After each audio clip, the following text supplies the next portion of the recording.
Nous sommes de retour en direct sur TV Finance, votre émission quotidienne qui s'attache à comprendre l'actualité et vous la restituer de façon la plus objective et pertinente possible, on l'espère, pour vous aider à travailler, à conduire, à suivre, à déterminer des stratégies d'investissement et de trading les plus intelligentes possibles et pourvoyeuses de rendement. Et pour ce faire, on s'appuie notamment sur Eric Seban. Bonjour Eric.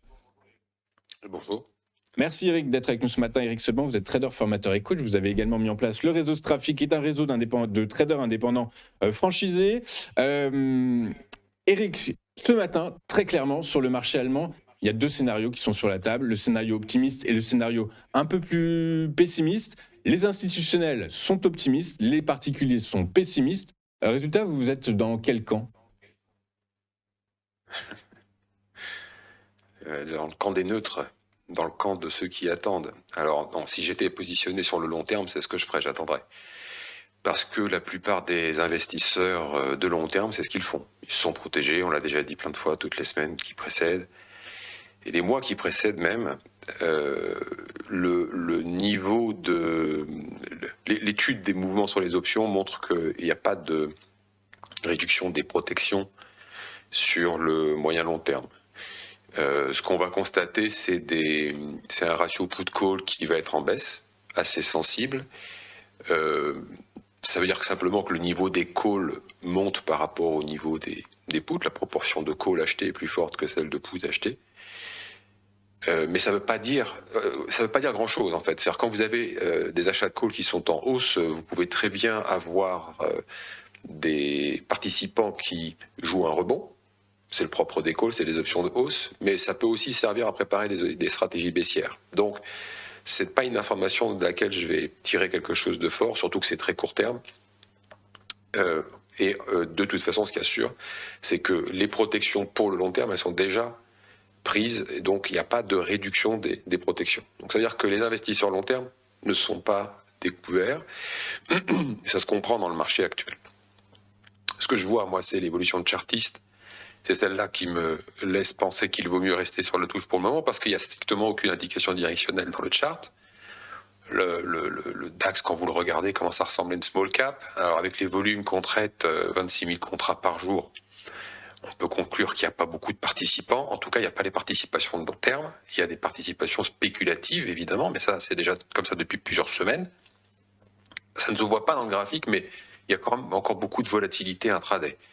Donc ça bouge beaucoup dans la journée, ça spécule beaucoup, mais ça prend pas de direction, de pari directionnel fort. De toute façon, c'est pas possible. Vous regardez le graphique, vous voyez bien qu'il n'y en a pas. Puisque le DAX, en fait, finalement fait une fausse sortie par le bas. Depuis le début de l'année, on a quoi ? On a une fausse sortie par le haut, janvier-février, et puis réintégration du range en direct vers le bas. On a tenté une sortie par le bas, en tout cas tenté. On a réagi au conflit. Et il n'y a pas eu de relais baissier, comme c'était anticipé. Et maintenant, on réintègre cette zone. C'est-à-dire qu'on a maintenant plus du tout d'indication directionnelle. Il y a eu des tentatives, mais elles ont toutes échoué.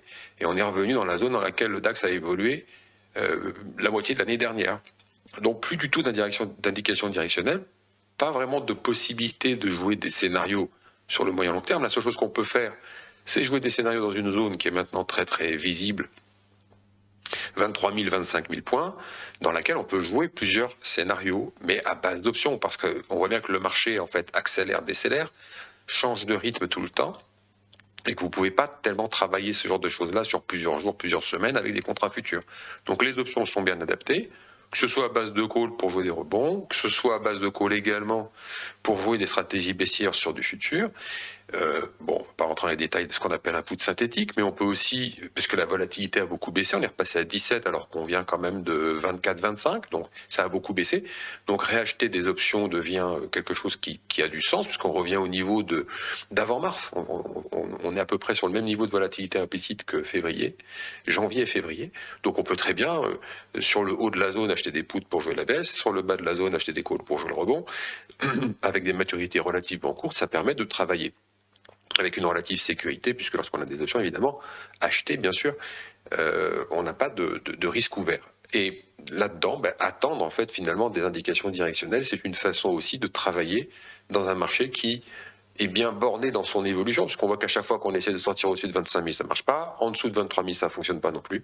Donc on a une zone de jeu qui est bien claire, avec des options qu'on peut acheter, des futurs qu'il faut laisser de côté, parce que l'intraday, là, aujourd'hui, c'est vraiment très sportif, et les probabilités de réussir sont assez faibles, parce que justement, vous avez des changements de rythme de volatilité en pleine journée, et que vous avez très peu de densité. C'est-à-dire qu'en fait, ça bouge parce qu'il y a très peu de monde à table.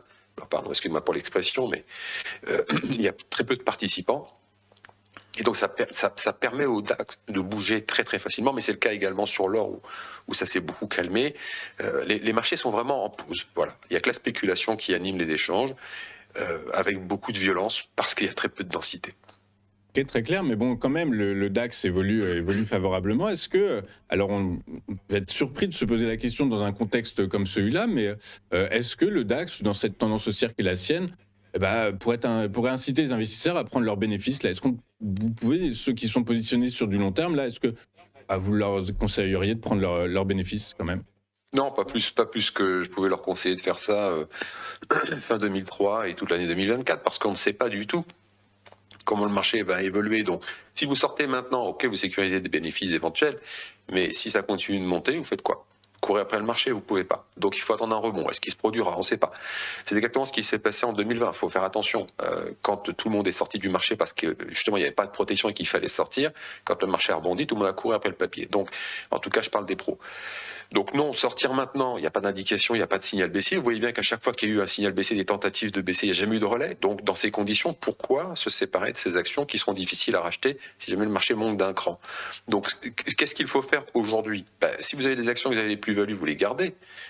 Comme je l'ai dit déjà depuis plusieurs semaines, mois, il faut acheter des options pour protéger votre portefeuille et également votre mental. C'est-à-dire que si on se retrouve demain avec une baisse comparable à ce qui a été la baisse du mois d'avril de l'année dernière à l'annonce des tarifs douaniers de Trump, vous n'allez pas forcément bien réagir, vous savez pas trop quoi faire. Est-ce que je sors maintenant avant de plus avoir de bénéfices? Est-ce que je coupe mes pertes si j'ai des pertes?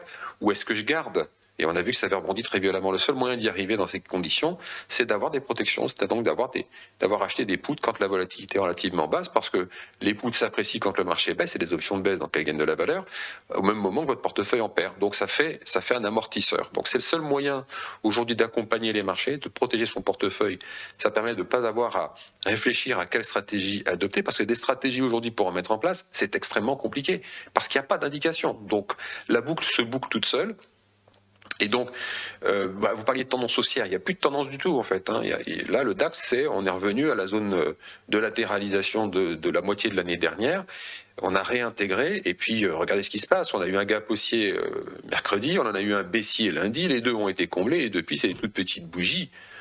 Il n'y a plus rien en fait, il n'y a plus d'indication du tout. Donc, pas de possibilité de prendre des décisions, ça veut dire pas de possibilité d'entrer avec des bonnes probabilités de réussite sur ces niveaux de prix. Maintenant, il faut attendre les bornes, et comme je vous l'ai dit, les options restent le meilleur ou instrument financier pour travailler ces mouvements entre ces deux bornes, parce que vous ne savez pas à quel rythme ça va se produire, et puis vous avez un risque qui est fermé si jamais votre scénario ne se réalise pas. Ok, très clair. Écoutez, le message est passé. Merci beaucoup Eric d'avoir été avec nous ce matin, Eric Seban. Vous êtes trader, formateur et coach. Vous avez également mis le réseau Strafi en place, qui est un réseau de traders indépendants franchisés. Merci beaucoup Eric, à la semaine prochaine. De notre côté, on va marquer une pause, et juste une pub, une petite pause, et juste après nous retrouverons Mohamed Ganet et son point crypto. À tout de suite sur tes finances.